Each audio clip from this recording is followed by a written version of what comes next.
I'm Tim Nichols, and this is Jim Bardwell. And we bring you the I Must Ask You a Question show.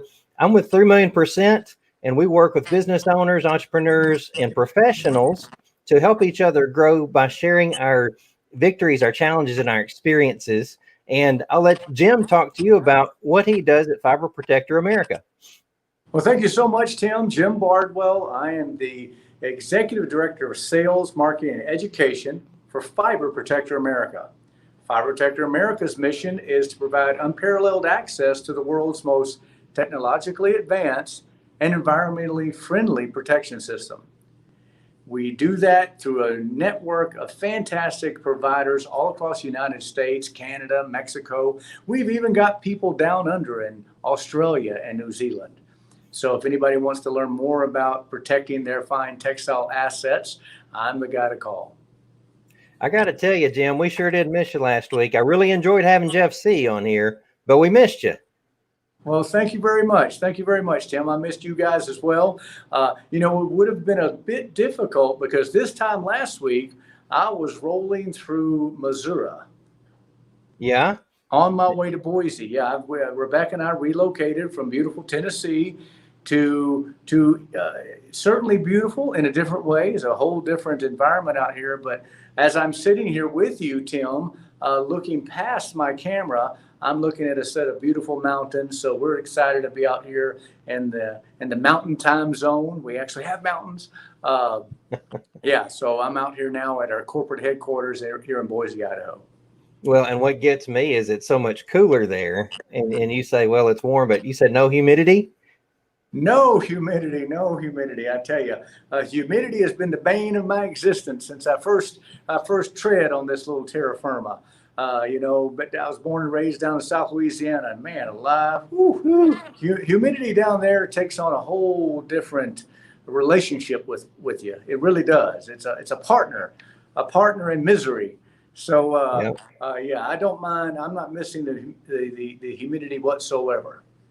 Well, we're so glad to have you finally settling in, and I know that we're looking forward to really growing this program, but growing what we're doing, even from a relationship marketing standpoint, having you in your spot now.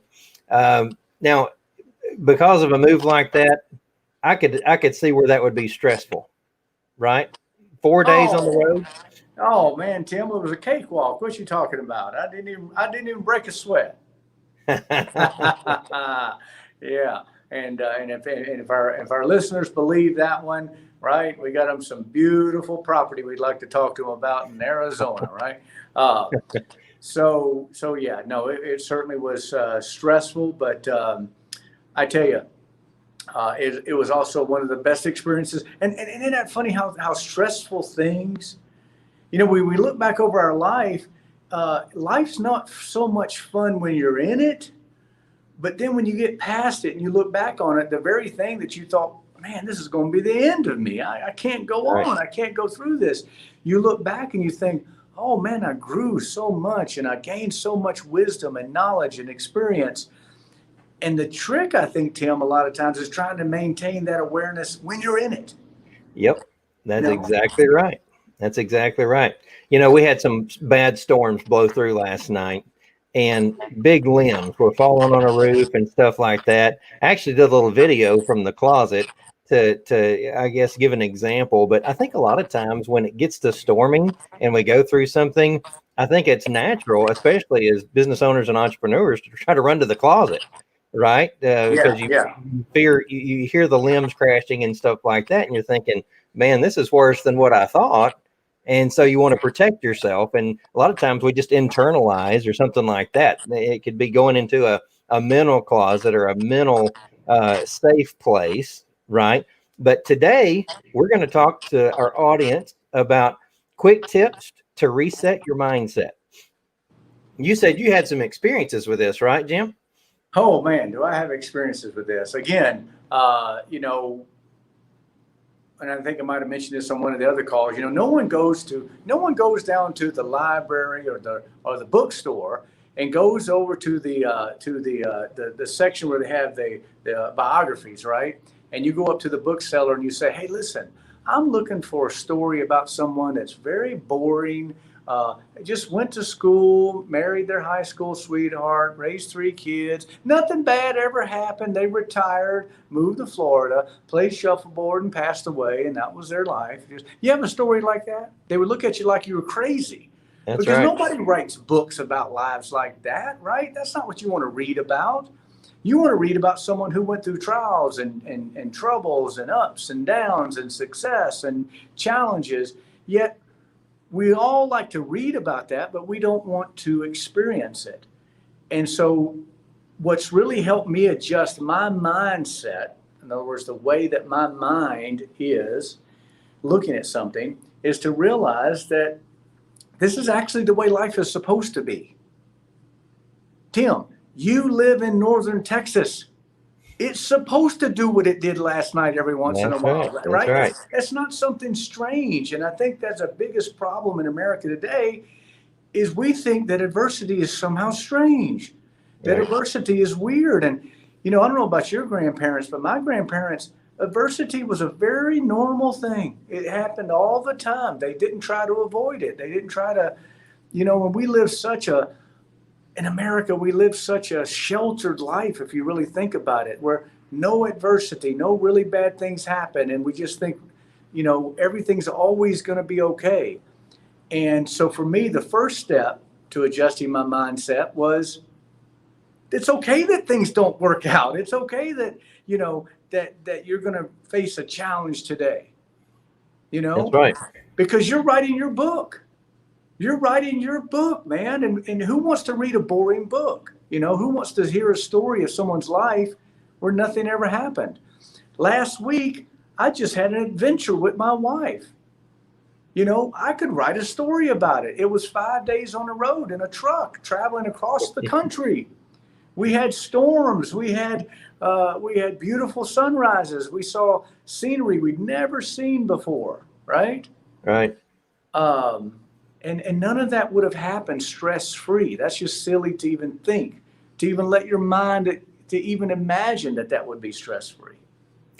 Well, I think a lot of times, if you're a business owner, an entrepreneur, or even a professional, like a sales professional, something like that, you don't go into that field and not expect that. So, for instance, you wouldn't move to Oklahoma and think you would never see a tornado. Right, going back to the storm analogy. So it is in the very nature of where you live. Those storms will come, right? And so, Yes. I think it's important, though, that we try to give our audience some tactics to be able to reset our mindset almost on command, right? And I think we can do that.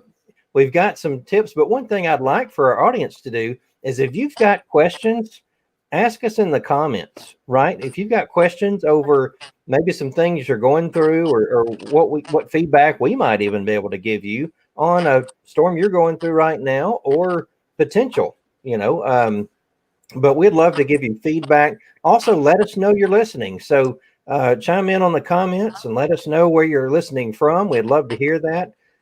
Make sure you give StreamYard permission. That way we can pop up your profile and your name with that. All right.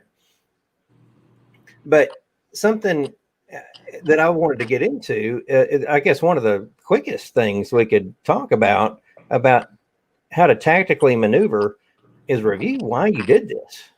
Why are you even doing what you're doing? Right. And Simon Sinek has a book about that, and it's called Start With Why. And, I love everything he talks about that. What's your experience on that, Jim? Well, no, the why is the key to everything. I mean, if you don't have your why down pat, and that's why writing down your goals is so important, and not just writing them down, but posting them on the wall, telling as many people as you can your goals and your dreams and your aspirations, but writing all those goals down and putting them in some place that, especially maybe your top 3. Let's say you have top 3 goals that you want to accomplish in life.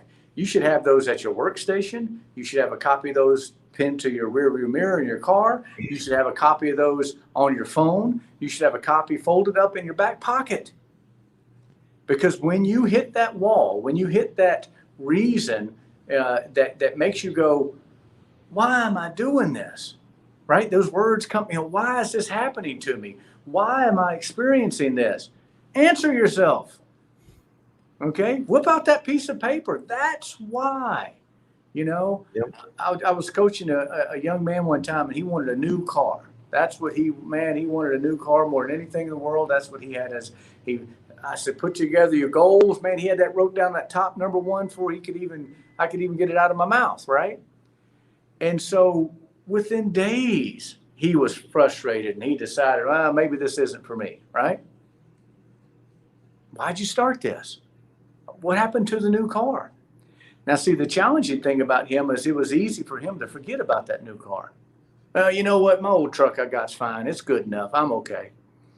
So that's why that why is important, man. You better make sure that why is valuable. A new car, yeah, I can give up on that one. Can you give up on providing a safe and secure environment for your loved ones? No, you can't give up on that one, Tim. So yeah, whys are very important, and making sure you don't forget them. Can't forget. And it's deeper. It's deeper than just an object, right? It Well, has if you want it to be impactful, yeah, it better be. Yeah, and so to me, it goes like with the guy of the car. I would have asked him, okay, what's important to you about the car? Yep. And tried to move steps past that. And I think so. I think when we do make it objects, it's easier to pass that up or give up that goal, I guess, when the storms come. That's right. That's right. What's that old saying, Tim? Where there's a will, there's a way. But I like to add a little something to the end of that. Where there's a will, there's a way. Unfortunately, some people often lose the will before they find the way. That's a good addition to that one. Yeah. And so where there's a will, there's a way, but don't lose that will. And the only reason you're going to maintain that will, I'm telling you, Tim, man, if somebody would have told me a year ago at this time that I would have gone through what I have gone through in the past 12 months, I'd have said, hey, man, don't speak that into existence. I don't want any part of that, right? I don't want to go through all that, right? Right. That's right. But yet, and we just barely landed here. We just barely find ourselves in this new environment. And already I am so happy to be here, man. I'm so happy that these things transpired, because I don't know that I would have been here this quick. Maybe eventually, but that's really it, man. If you keep that why, if you keep that, and again, and this is a cornerstone of teaching for most, most religious people believe this. Most philosophers believe this, that one of the greatest things you can have in your life is that your why is external. If it's a car, or if it's a new house, or if it's more money, or if it's that or the other, you'll give up on yourself. You will. You'll just give up on yourself. I don't need it. I don't need that much money. I can be happy broke, right? But if that external is someone else that's counting on you, right? Most of the great people that teach how to overcome things, like overcome alcoholism, overcome drug addiction, overcome overeating, gambling, all those things. What is the cornerstone of that is helping others, because you won't give up on somebody else. So when you're making your why list, make sure that it isn't a stingy one. Make sure that you've got people on that list that are counting on you. People say you shouldn't live your life for someone else. I didn't say live your life for someone else. I said get out there and create life for someone else. Make your work that you're doing on this planet, the few years you have here, make it impact someone other than yourself, and your why will become more important to you. That's right. Hey, and for you audience members here, share with us your why in the comments. Let us know. Just give us some. We'd love to hear from you. Just share that with us. Now, another thing I want to get into, and this might be a new word for a lot of people, adjust your habitudes. Have you ever heard that word? I have. Yes. The crew I hang around with, we love all kind of weird words like that. Zigisms and ziggers, and right. And I got another coach in my life, Howard Partridge, and his nickname amongst his friends is Chi, and we call them Chi-isms, stuff that Howard comes up with. Okay. So what does that word mean to you? Well, again, we create who we are, we create what we are. Okay. And so if you've got a habit of doing something that is going to create a positive attitude, well, that's going to reap a benefit. If you have a habit of doing something that's going to create a negative attitude, right? If you have a habit every morning of getting up and you know that your next door neighbor to the right hand side smokes like a chimney, just smokes. I mean, gets up in the morning, goes on her patio, and just like a locomotive, right? And it just drives you insane. But if every morning the first thing you do is walk over and stand next to your left side fence and, yep, they're doing it again, that's a habit that you probably need to change, because that is going to make your attitude for the rest of the day challenged, right? So Right. to me, that's what a habitude is. Well, and really, I see it as a recurring thing that you do, but I see the habitudes about adjusting your altitude, your attitude, and your gratitude. Okay, so if we were to even make an adjustment in our altitude, what I'm thinking of is what we focus our eyes on. Right? Oh, we lost you, Jim. There we go. Are you there? I'm here. Okay. So on altitude, what my thought is our focus. So if we were to focus at what we've been focusing on all along, and we just set our same goals just to make it through today or something like that, that's all we're ever going to do, right? But if we were to adjust our altitude and start thinking bigger, creating bigger goals for ourselves, we could be bored in our own little complacency. But if we just have our altitude set at whatever comfort is, then that creates complacency and that leads to boredom. And that actually can create a downward spiral, because if we're not taking massive action, we're going to get less results. And then our belief goes down, our potential goes down. Then we take less action and we get lesser results, and it creates a downward spiral. But if we were to take massive action on something with an elevated altitude in that we're working towards, then we could get bigger results. Our belief goes up, our potential goes up. Then we'll take bigger action and even get bigger results. So it's an upward spiral, right? And then the way that hits me is gratitude. A lot of times our attitude, but you hear about attitude of gratitude and all that kind of stuff. But on the gratitude side, what it's doing is it's reprogramming our mindset from negativity. So the more that we can look for the good in what is going on in our lives or in that day or whatever, then we crowd out the negative, right? So that could help adjust even our attitude about where we are right now. That's how I see it. Yeah, and I tell you, one of the things that I learned from my grandfather was, if and he would do this when he was talking about like an object, right? And he was saying you can always tell where someone's thinking is, or their thought process is, by the first thing they notice about a car or an animal like a horse or a cow or a tractor or something like that, right? Right. And he said that he had a buddy that would walk up, and let's say it was a perfectly good International Harvester tractor, nothing wrong with it, maybe a year old, and the guy was selling it, and they'd walk up together, and from 12 feet away he'd go, that looks like the paint's chipped over here on the side. He must have run up on a log or something. I mean, wow. He just picked up on negativity right away, right? And I've always had, and again, I'm very grateful for this, but for some reason, I just smooth over things. Now, that can get you in trouble, because sometimes you need to notice that something's wrong, right? But right. I tell you, when you're talking about this important issue right here, which is trying to maintain a positive attitude in adversity and trying to keep a mindset of a positive mindset, man, sometimes having that ability to not get bogged down in the fine details of what every little thing that's going wrong. Tim, ever been around somebody that can give you a minute by minute, blow by blow, detail by detail, everything that's going wrong in the last 24 hours? And they're not happy with just talking about themselves. No, they're going to let you know about everybody else's wrongdoings and the what's happening in Dubai. That's right. We have no control over past our 2 feet around our feet, a 2-foot circle around our feet, what are we even talking about Dubai for? Right? What impact is that going to have on our local life? Right? That's And exactly so right. you start realizing that these folks are making a decision to do that.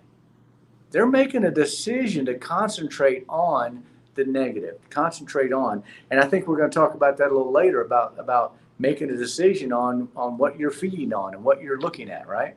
That's right. That's right. I do want to recognize Valerie Steckler here.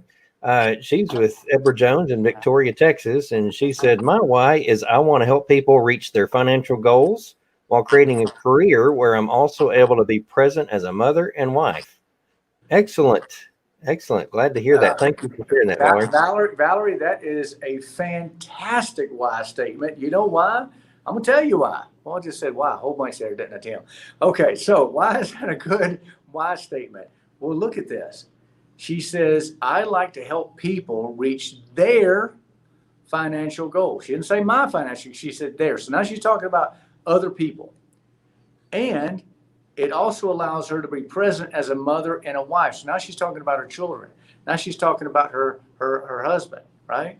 So, That's right. So right there, she just named 3 different entities, 3 different groups of people, and she never brought up herself. Okay? She never brought up her, right? Yep. And so that's a very powerful why statement. Man, that's a great why statement, actually. And it's funny, as I'm rereading this, I'm hoping I didn't misread it because she wanted to be present as a mother and wife. I was just making sure I got that instead of saying present or something like that. Live TV here. All that. Yeah. Thank you for sharing that, Valerie.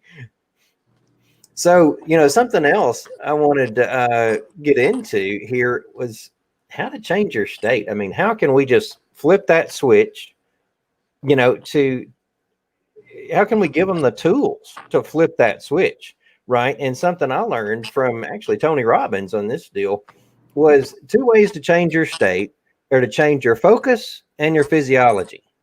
Okay, so focus would be what you put in your mind, right? So I think a Zig, and I've used it before on the show, because Zig would say, you are who you are and where you are by what you put in your mind. You can change who you are and where you are by what you put into your mind. So we have to guard our thoughts, right? We guard what our input is, like you were saying. Well, so my wife and I, about 2 years ago, we started to do something a little different with our physical, what the food that we were eating. We started getting education, and through that education, we gained wisdom and knowledge, and we started understanding that the body is a very fine-tuned chemical receptor. I mean, and so the food that you put in your body programs not just your physical body, whether you get fat or overweight or whatever. It also programs your mind, and that these chemical compounds and that what the modern American diet considers food wouldn't even be considered food 200 years ago. They wouldn't even recognize it as food. It's almost like we're now eating the same highly processed and highly produced stuff we feed animals because we want a certain outcome out of them, right? And so we started realizing that, and I thought, well, wait a minute. If the stuff, the tangible, the nourishment I'm putting in my body has such an impact, get up in the morning, drink a cup of coffee. Oh, I'm cheered up now. I feel good, right? So food does the same thing, all right? And it can create positive and it can create negative. And so I started thinking that I took that one step further. Well, wait a minute. So the music that I listen to, the words that I hear spoken out loud around me, if I'm watching, the news and all it's telling me is that, man, give up. You might as well just hang it up. We don't have a chance. The world is coming to an end. Man, I don't know how many of you guys were raised down in the South, but man, let me tell you something about the South. We've been being told the world was coming to an end forever. I mean, I don't even know. I mean, my grandmother, I mean, she predicted the world was coming to an end every week, every day, every time, I mean, it's just, right? We was going to be a miracle if we was going to make it to Sunday. I mean, the world's coming to an end, right? And she went through the depression, and she went through a lot of changes and trials, and it created who she was. But man, you can't walk around all day long just having that stuff pumped into you. Why are you going to follow through on the things that you need to do to achieve your life goals and dreams if the world's going to end next Thursday? If the world's going to end next Thursday, I ain't even going to go to work. Well, I'm not, right? Guys, That's right. Listen, the world might end next Thursday. I don't know. Great. If it ends next Thursday, I want to spend that time from now until then in a state of joy and happiness and fulfillment. If it is going to end next Thursday, you sitting there at your kitchen table, wringing your hands out like this, going, oh, woe is me. Oh, let me gnash my teeth and wrench my hair out of my head. And I mean, it's not going to change it. You won't got the power to change it, right?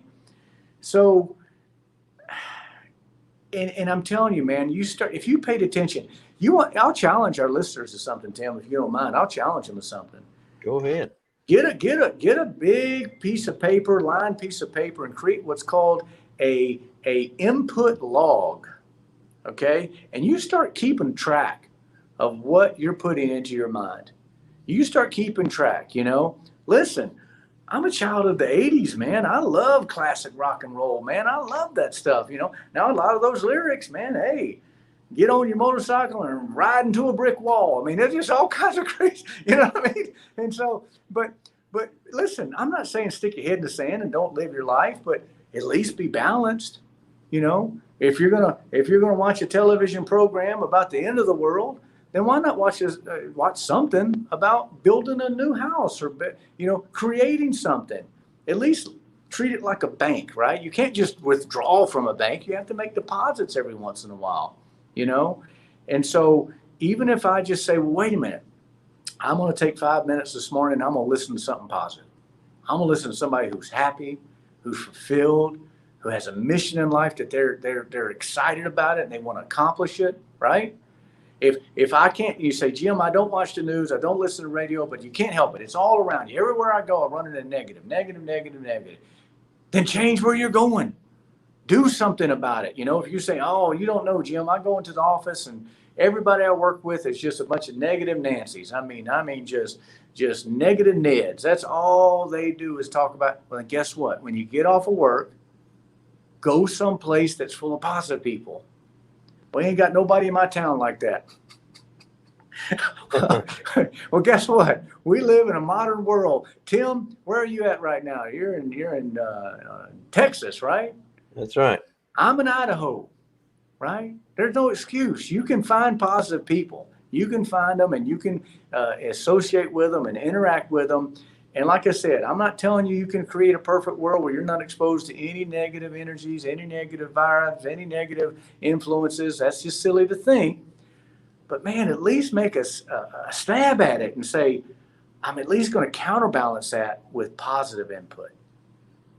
Well, and you mentioned the whole focus aspect and counterbalancing with positive.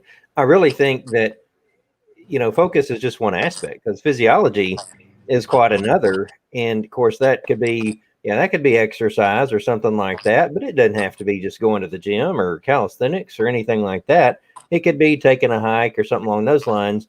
But also it talks about when you sleep, like when you go to bed, when you wake up, what you eat, how you eat, how much you eat, right?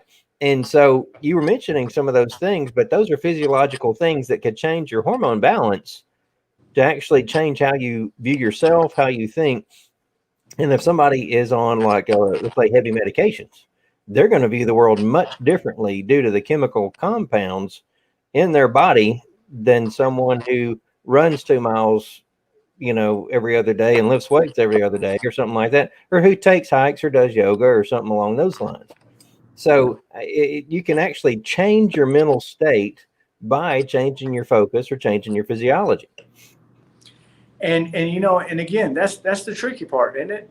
Because And we're almost sold a bag of goods nowadays. Again, with the society we live in, not feeling up to par. Well, here, take this pill. This pill will make it all better.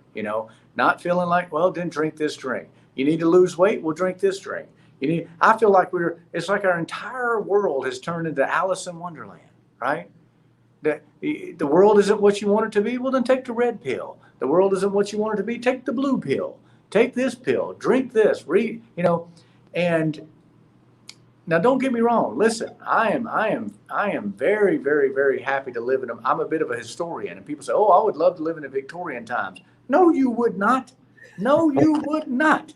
Yeah. You would be wanting to come back home in about 20 minutes. Okay. Yeah. I am very grateful. We live in a modern era with modern medicines, with the ability to heal and encourage and improve life. And I'm not one of those wackos that say you should live on a mountain and not, don't take a blood transfusion and just die because you don't believe in medicine. No, but is that really the answer? To simply say, I'm going to put something in me for a quick fix. That's really what it boils down to. Most people know. They know that if I get up in the morning and I go for a little 10-minute walk around my neighborhood, just around the block a couple of times, I'll feel better. They're not going to argue with you. They know that makes you feel better. Yep. But if somebody comes on and says, "Oh, well, all you have to do is dump this little packet. I'm selling these packets. You just dump this little packet in your water in the morning and you drink it. You'll feel fantastic." Here we go.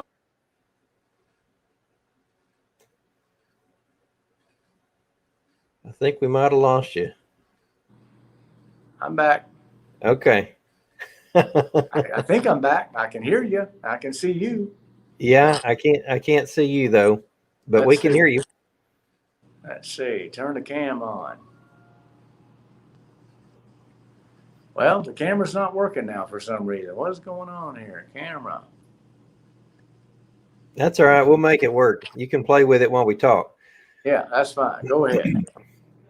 All right. So changing our perspective. Right. So that's the next quick tip here. Changing our perspective. And so, yeah, we just changed your perspective right off, right? You just, there you go. You're back. All right. There I am. Back in action. So, something I've recently learned, I guess, in how to tactically maneuver to try to change your mindset. I've been doing some reading on neuro-linguistic programming, and they talk about changing your perspective by looking at your situation or your circumstance as if you were looking at it with no emotion to it, but just looking at the facts, right? And if you could look at it as a third party to determine how you would advise yourself, right? And that makes a lot of sense to me, right? If you could remove the emotion from the engagement that you're in, whether it be a conflict or a tough decision or something along those lines, if you could just step back, and they call it zooming out. And that way you can see what's on the periphery of whatever it is. Because let's say if you're in conflict with someone, they might have things acting on them, circumstances acting on them that are causing them to act the way they do. But stepping back, zooming out allows you to take that into account and maybe even have grace on them or the circumstance. Yeah, and all this boils down to it's a real simple thing, Tim, and it boils down to control. Are we in control of our facilities, or is our situation controlling us? Right. And I think some people are giving that a bad rap. Self-control. They're being a boss and controlling personality. I didn't say controlling other people. I said control yourself. Be in control of yourself, your emotions, your thoughts, what you're doing with your time, being in control of your time, being in control of the output, the things that you are expending your energy on. That's really what we're talking about here.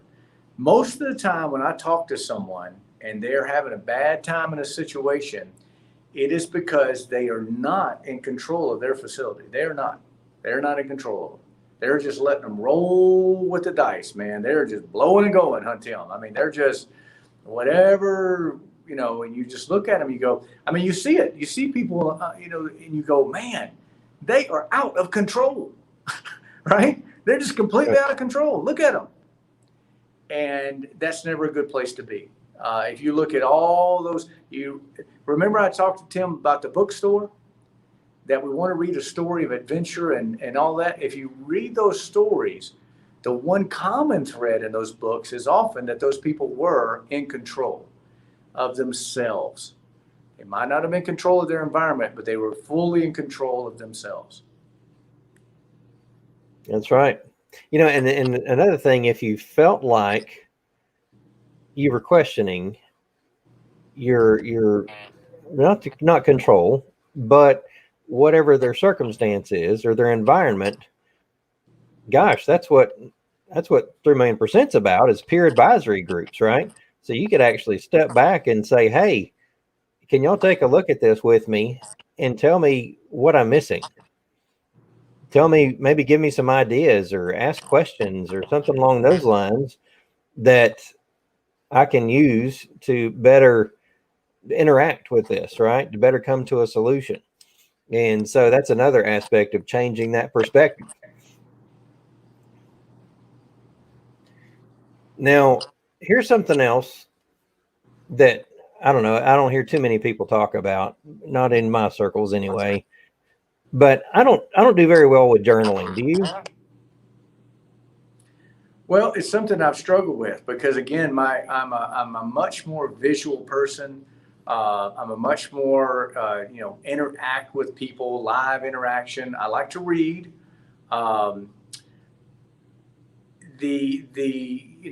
What's really helped me though is modern technology has made it a lot easier. My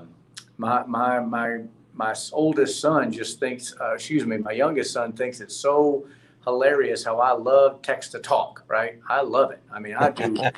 and I've gotten good at it, Tim. And the funny thing is, people don't realize this phone has an artificial intelligence. That means the more you interact with it, the more it learns. And so a lot of people get frustrated with text to talk because Speaking of frustrated, you blacked out on us. So, okay. I lost you again. Yeah. Yeah. And now we got a siren coming. Oh man, I tell you, we got all kinds of things happening here in Boise. So the bottom line is that,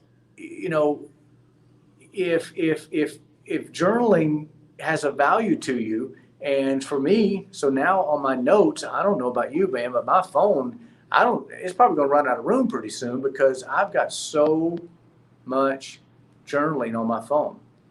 And what's cool about the phone is it's always there with you, right, Tim? Yeah. You can just hit that notes button because a lot of times things hit you and it's not the most perfect time to sit down and write about it, right? You can't whip out a notepad in the middle of most situations. I mean, I've been in networking situations where there's 100 people in the room. You can't whip out a notepad and start writing. People are going to think, what is that guy doing, right? But if you just take your phone up to your face, like you're taking a call or listening to a voicemail, and you say, wow, this is really important. Today is, August, whatever, 2020, and I just learned something that's going to be very useful in the future. And you just write and you just put it right into your phone. Right. Something I was thinking about this and why I called this particular tip rewrite history is we can rewrite history before it happens. Right. And if we were to view ourselves as if we were coaching ourselves, right. But in whether you do it through your phone or whether you write it out, journaling is a good way to try to take captive your thoughts, but to use them to your advantage, right? Instead of just being so scattered.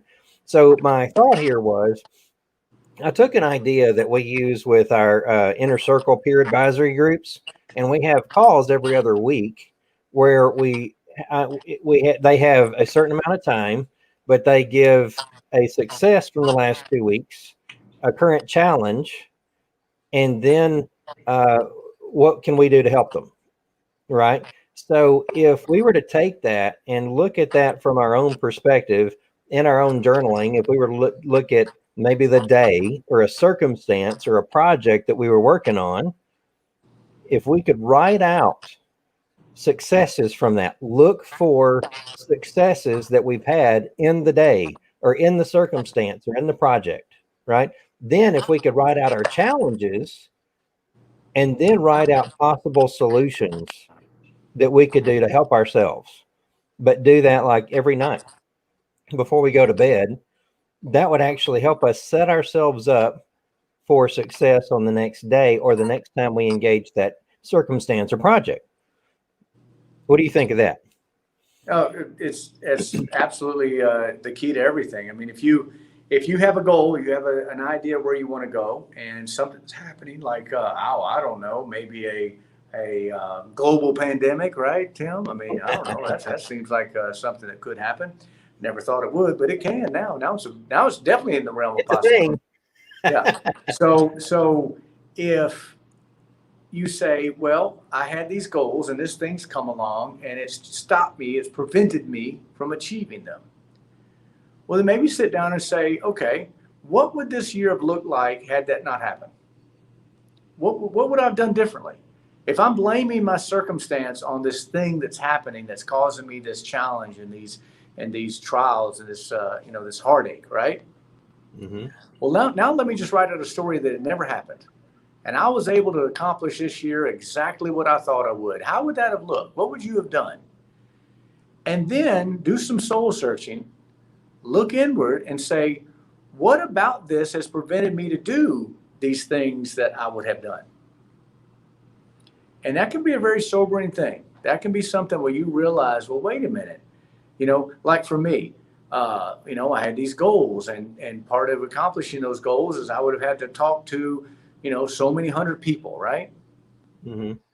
Did this stop me from talking to hundreds of people? No, because most of the time when I talk to those people, it's over telephone. Telephone didn't stop. COVID-19 didn't stop me from talking on telephone. Right. You see where I went there? It made me realize that I am writing my life story right now, at this moment. You and I are writing our life stories on this call, and anybody that listens to this call is witness to it. We are writing our life story right now. And nothing can be more powerful than putting something down into the written form. Again, I use the phone. I think it works just as well for me. It's there in black and white. It is written. Something magic happens when you cross over from the brain or the thoughts or something that's rattled around in your head or even a negative thought, and you transfer that to a written existence. Number one, it can outlive you, can it, Tim? That's right. You write down all the things that you're challenged by today. Someone might find that 20 years from now and gain value out of it. It's called a book, right? And it doesn't necessarily have to be a book. Some people have found someone's notes. It wasn't a fancy book. They didn't convert it to a book and said, man, this is great stuff. And they convert it to a book. They call that a biography, right? That's right. That's right. And so, we're being silly with it a little bit, but man, it's really important. You might not find the cure for cancer. You might not write the software program that allows us to go to Mars, or you might not do something that everybody's going to hear about, but you're writing your life story. And every single person, I'm sitting here looking out on a busy highway, and there have probably been 1,000 people pass by since you and I have been on this call. Okay? And every one of those people and every one of those cars was actively writing their life story today. That's right. And that's a powerful, man, when you feel powerless, when you're sitting at your desk and your head's down in your hands and you say, oh, I just ain't got no power, ain't got no power. No, man, we are all writing our life story. That's right. By the way, wanted to thank Ginger Dover for joining us from, I think she's around the Fort Worth area. But anyway, appreciate you saying that, Ginger, and I hope you have a good day. If you have any other questions for us, please reach out to us in the comments. Let us know you're listening as well. We'd love to visit with you about that, answer your questions. Right.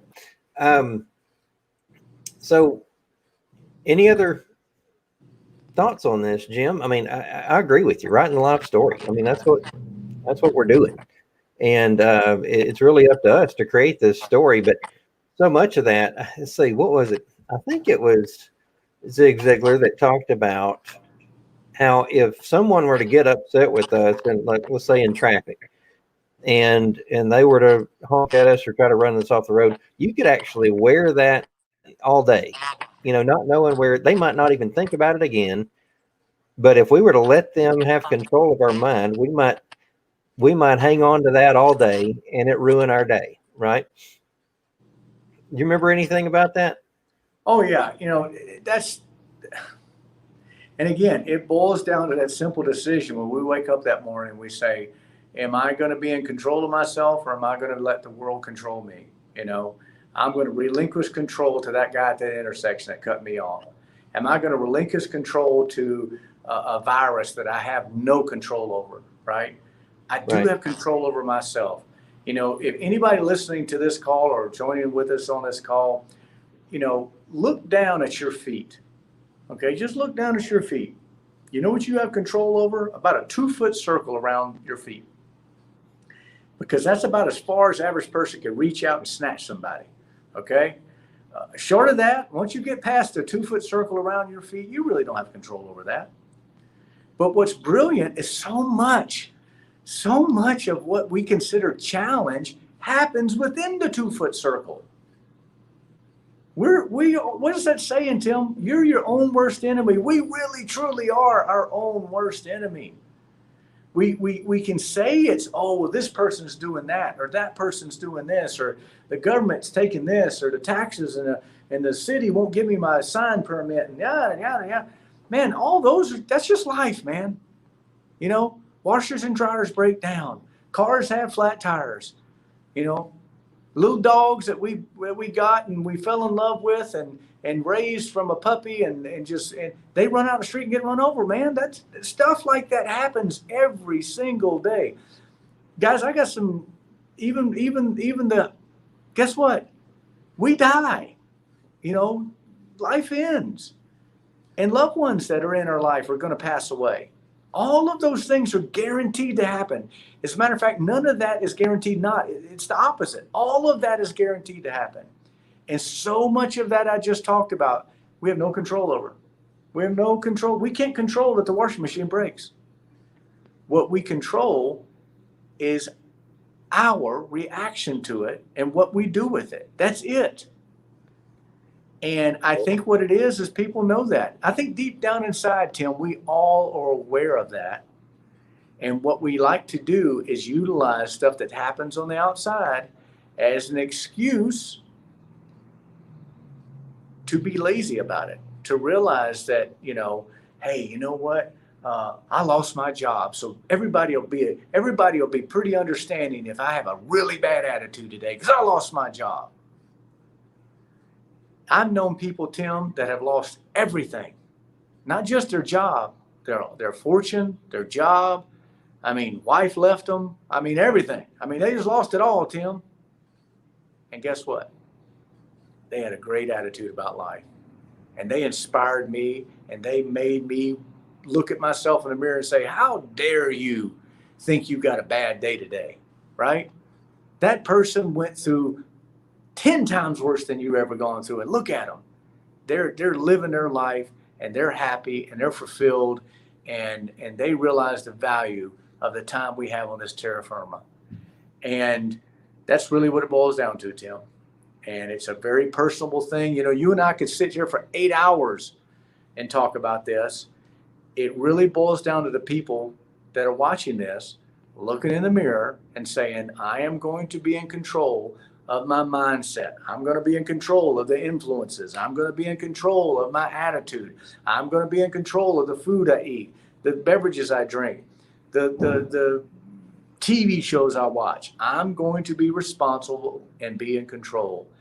And the benefit of that is nothing short of miraculous. You can have anything in life you want if you realize that if you can maintain control over those things, that's the secret to life.